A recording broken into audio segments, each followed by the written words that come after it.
सम्माननीय सभामुख महोदय, हाम्रो सम्मानित पार्टी सभापति रवि लामिछानेज्यूले भनेको जस्तो सबैले देखिएका मुद्दाहरू बोल्नुभयो। आज केही छेकिएका मुद्दाहरूबारे बोल्नुपर्ने भएको हुनाले मलाई दिएको समयमा यति नै समय थप गरेर थप क्षतिपूर्ति सहितको समय दिनुहुनेछ भन्ने कुरा म अपिल गर्न चाहन्छु। सम्माननीय सभामुख महोदय, सर्वप्रथम यहाँलाई यो गरिमामय संसदको सभामुख जस्तो पदमा निर्विरोध निर्वाचित हुनुभएकोमा म हृदयदेखि नै धेरै धेरै शुभकामना टक्राउन चाहन्छु। यहाँको उपस्थितिले सार्वभौम सत्ता सम्पन्न संसदको गरिमा थप उच्च हुनेछ भन्ने कुरा विश्वास व्यक्त गर्न चाहन्छु। सम्माननीय सभामुख महोदय, आजभन्दा झन्डै 7 वर्ष पहिला 2077 जेठको 10 गते रुकुमको सोतीमा नवराज विश्वकर्मा सहित 6 जना युवाहरूको हत्या भयो।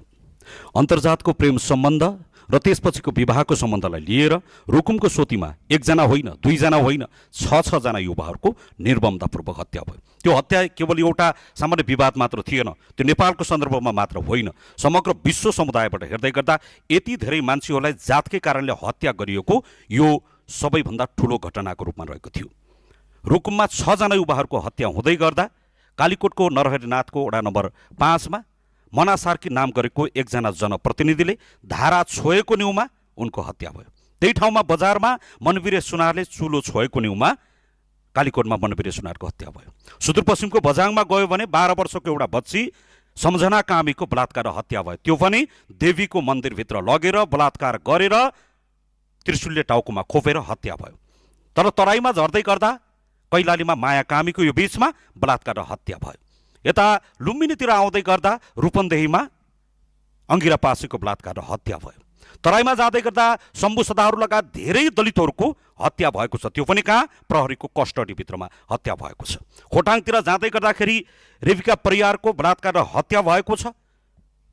म्याग्दीमा मिना परियारको बलात्कार हत्या भएको पनि धेरै भएको छैन। केही समय अगाडि मात्रै सुर्खेतमा इनिसा विकको बलात्कार हत्या भएको छ। सम्मानित सभामुख महोदय, आजभन्दा 8 वर्ष पहिला काभ्रेको 5 खालमा हत्या गरिएका अजित मिजारको लास अहिले पनि काठमाडौँको टिचिङ हस्पिटलको मुर्दाघरमा थन्किएर बसेको छ। दलित उतापट्टि लास बनेर बसेको छ, जिउँदो दलित यतापट्टि दास बनेर बसेको छ। सम्मानित सभामुख महोदय, आजभन्दा 12 वर्ष पहिला दैलेखको तोलीको नौमुले गाउँपालिका वडा नम्बर 1 तोलीको भाङ्गारी भन्ने ठाउँमा सेते दमाईको छोराले अन्तर्जातीय विवाह गर्दाखेरि उनको हत्या भयो। म यो बीचको 12 वर्षलाई मात्रै फर्केर हेरेको छु। नेपाली उखानमा भनिन्छ 12 वर्षमा खोला फर्किन्छ। यो 12 वर्षलाई मात्र फर्काएर हेर्दै गर्दै यो बीचमा धेरै दलितहरूको हत्या भएको छ, बलात्कार भएको छ, जातीय हिंसा भएको छ, जातकै आधारमा धेरै दलितहरूलाई मारिएको छ।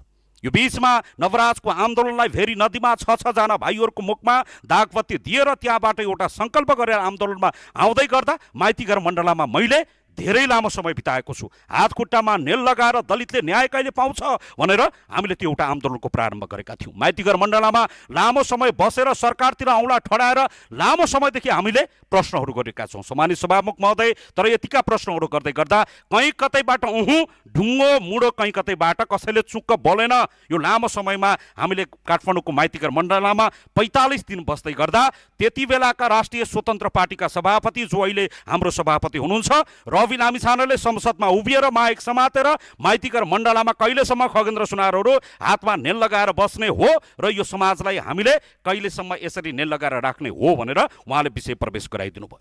म यहाँबाट आदरणीय पार्टी सभापतिज्यूलाई हृदयदेखि नै म धेरै धेरै धन्यवाद टक्राउन चाहन्छु। यो बीचमा हामीले लामो सङ्घर्ष गऱ्यौँ, यो बीचमा धेरै आन्दोलनहरू गऱ्यौँ। त्यस पश्चात हामी राष्ट्रिय स्वतन्त्र पार्टीमा आबद्ध भयौँ। अहिले मानिसहरूले यहाँ धेरै कुराहरू उठाएको मैले यसो सुनेको छु। केही समय अगाडि एकजना प्रवक्ता मित्र, एकजना कमरेडले भन्नुभयो माफी मागेर मात्र हुन्छ, बोलेर मात्र हुन्छ, भनेर मात्र हुन्छ, नीतिमा मात्र गरेर हुन्छ, व्यवहारमा हुनुपर्छ कि पर्दैन भनेर उहाँले सोध्नुभयो। म भन्न चाहन्छु, हामीले राष्ट्रिय स्वतन्त्र पार्टीमा प्रवेश गर्दै गर्दा, त्यो पार्टीसँग सहकार्य गर्दै गर्दा, त्यो पार्टीभित्रबाट निर्वाचनमा उभिँदै गर्दै गर्दा हामीले सम्मानित पार्टी सभापतिज्यू रवि लामिछानेलाई भनेका थियौँ, तपाईँ दलितको मुद्दाप्रति झुक्नुहुन्छ कि हुन्न भन्दा उहाँले झुक्छु भन्नुभयो। लेख्नुहुन्छ कि हुन्न? लेख्छु भन्नुभयो। कति नम्बरमा लेख्नुहुन्छ? 1 नम्बरमा लेख्छौँ भन्नुभयो। 1 नम्बरमा लेख्नुभयो। यहाँलाई धन्यवाद छ। त्यो कुरालाई स्वीकार गर्नुहुन्छ? स्वीकार गर्छु, म जान्दछु, म मान्दछु सम्माननीय सभामुख महोदय, अहिलेको जिउँदो कोही पनि गैर दलितले यो जात बनाएको होइन, म यो कुरा जान्दछु। तर समाजमा भएको त्यो घृणा र त्यो पीडा सहेर बसेको दलितलाई त्यो क्षमा याचना गर्ने त्यो आँट, त्यो साहस कसैले गरेको थिएन। त्यो आँट गर्नुभयो, त्यो साहस गर्नुभयो अहिलेको सम्माननीय प्रधानमन्त्री र सम्मानित पार्टी सभापतिजीलाई म हृदयदेखि नै चाहन्छु।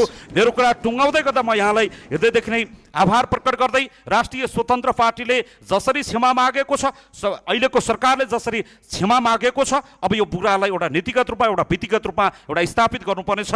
वर्षौँदेखि अन्याय र अत्याचारको त्यो तल परेर बसेको एउटा समुदायले त्यो न्यायको महसुस गर्नेछ। यति कुरा राख्दै यो बाँके 3 नम्बर क्षेत्रबाट म निर्वाचित भएर आएको छु। म एउटा समुदायबाट पनि प्रतिनिधित्व गर्दै गर्दाखेरि यो कुरालाई मैले यहाँ बोल्दै गर्दाखेरि बाँके 3 नम्बर क्षेत्र लगायत देशैभरिका मतदाताहरूलाई म हृदयदेखि नै आभार प्रकट गर्न चाहन्छु। संसारले लखेटेको बेला, संसारले बजारमा हाम्रो पुतला जलाएको बेला, संसारले त्यो घृणा र त्यो पीडा दिएको बेलामा बाँके 3 नम्बर क्षेत्र र यो देश हाम्रो पक्षमा उभिनु भएको छ। म सबै मतदाताहरूलाई तपाईँले मतदान गर्नुभएको छ, परि आएछ भने हामी तपाईँको लागि जीवनदान गर्न तयार हुनेछौँ। यति कुरा म तपाईँहरूको बिचमा राख्न चाहन्छु।